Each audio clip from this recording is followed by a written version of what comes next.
Everyone, welcome back to क्या study अड्डा।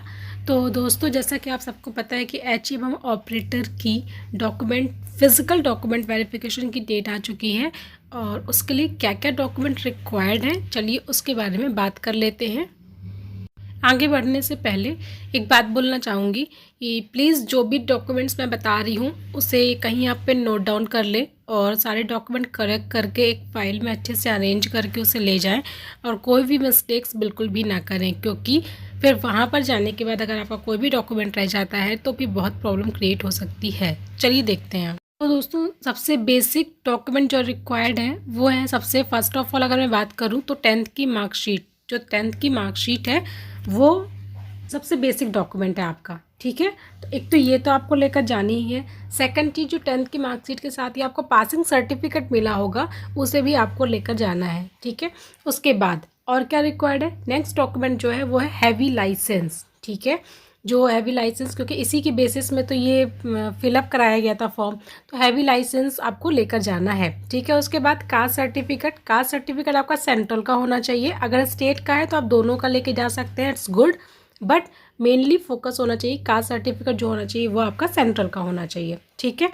Next है EWS सर्टिफिकेट। ये जिन लोग इसको वो करते हैं, मतलब कि इसके अंदर आते हैं, वो EWS का सर्टिफिकेट अगर उन्होंने बनवाया है तो उसे भी आपको लेकर जाना है।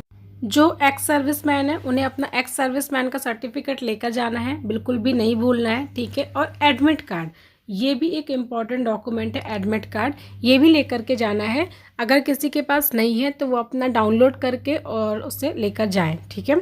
इसके बाद और क्या डॉक्यूमेंट रिक्वायर्ड है, ठीक है। तो चलिए देख लेते हैं। ये देखिए, मैंने मार्कशीट की बात तो कर ही दी है, 10th की कास्ट सर्टिफिकेट की बात भी मैंने कर दी है। ID प्रूफ आपको ज़रूर लेके जाना है। इसके अंदर आपका आ जाता है आधार कार्ड, आ जाता है ड्राइविंग लाइसेंस, आ जाता है वोटर ID कार्ड, आ जाता है पैन कार्ड, आता है, ठीक है। तो जो भी ID प्रूफ आपके पास है वो आपको लेकर के जाना है। कलर फ़ोटोज़ लेकर के जानी है। वहाँ पे वैसे 6 लग रही हैं, बट आपको मैं बोल रही हूँ कि आप 10 फ़ोटोज़ लेकर जाइए, ठीक है। कोई भी फ़ोटो में अगर डिफेक्ट होता है या कोई भी वो एक्सेप्ट करने के लिए मना करते हैं तो एटलीस्ट आपके पास ऑप्शन रहेगा कि कुछ फ़ोटोज़ आपके पास एक्स्ट्रा होनी चाहिए, ठीक है। एडमिट कार्ड के बारे में मैंने आपको बता दिया है।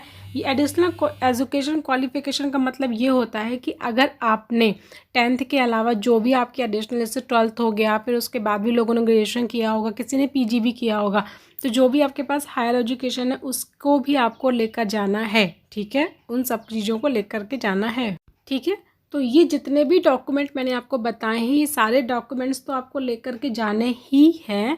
एक इसके साथ क्या करना है, ओरिजिनल तो लेकर जाना ही है, साथ ही साथ आपको 3 सेट्स ऑफ फोटोकॉपीज़ लेकर जानी है। कितनी सेट्स ऑफ फोटोकॉपीज़ लेकर जानी है? 3 सेट्स ऑफ, ठीक है ना।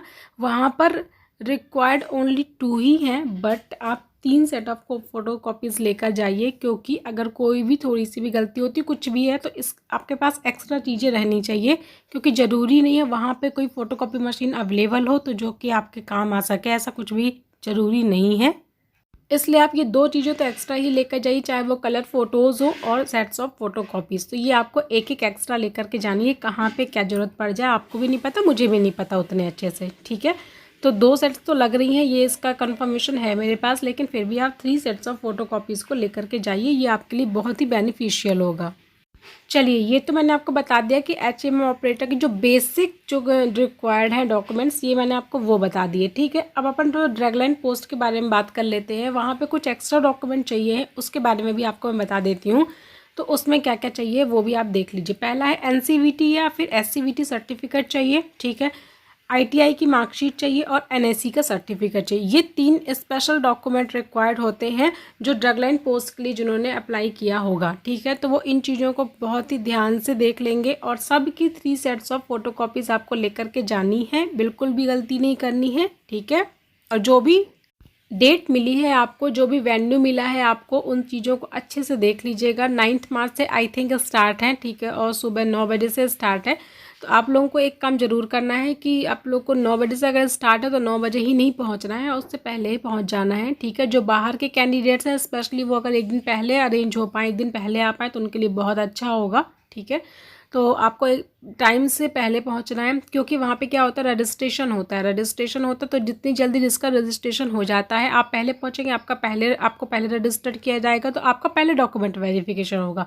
आप जितना लेट पहुँचेंगे उतना लेट आपका रजिस्ट्रेशन होगा और उतना लेट आपका डॉक्यूमेंट वेरिफिकेशन होगा, ठीक है। तो उतनी ज़्यादा टाइमिंग लगेगी, हो सकता है फिर आपको उस दिन हो भी ना पाए, दूसरे दिन हो आपका, ठीक है। तो आपको इन सब चीज़ों का बेसिक ध्यान रखना है, ठीक है। अब वहाँ पे डिपेंड मत रहिएगा कि चलो यार हम वहाँ पे फ़ोटोकॉपी करा लेंगे, नहीं, ये सब चीज़ें बिल्कुल भी मत करिएगा, क्योंकि वहाँ जाने के बाद चीज़ें अरेंज नहीं हो पाती हैं। ज़रूरी नहीं है वहाँ फ़ोटोकॉपी मशीन हो, दुकान हो, है कि नहीं है, ठीक है। अगर है भी तो मान लीजिए लाइट नहीं है, कुछ भी नहीं है, तो आप क्या कर सकते हैं फिर उस चीज़ में।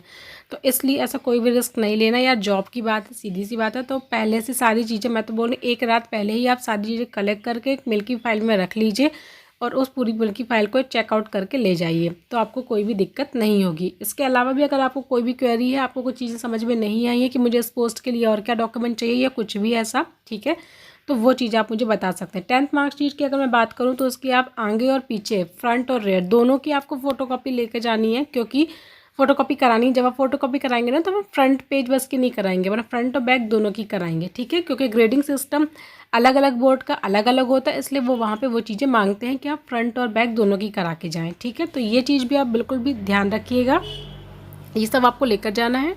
कास्ट सर्टिफिकेट में फिर से बोल रही हूँ कि आपको कास्ट सर्टिफिकेट जो है तो वो किसका लेकर जाना है, सेंट्रल का लेकर जाना है। स्टेट का है तो उसका भी ले जाइए, बहुत अच्छी बात है, बट मेनली फोकस आपको सेंट्रल पे है, ठीक है।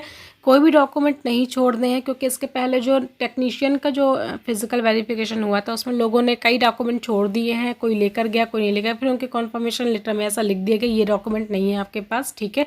तो आगे कोई प्रॉब्लम क्रिएट ना हो, इसलिए आप सारी चीज़ों को अच्छे से देख लें ताकि आपको दिक्कत ना आए।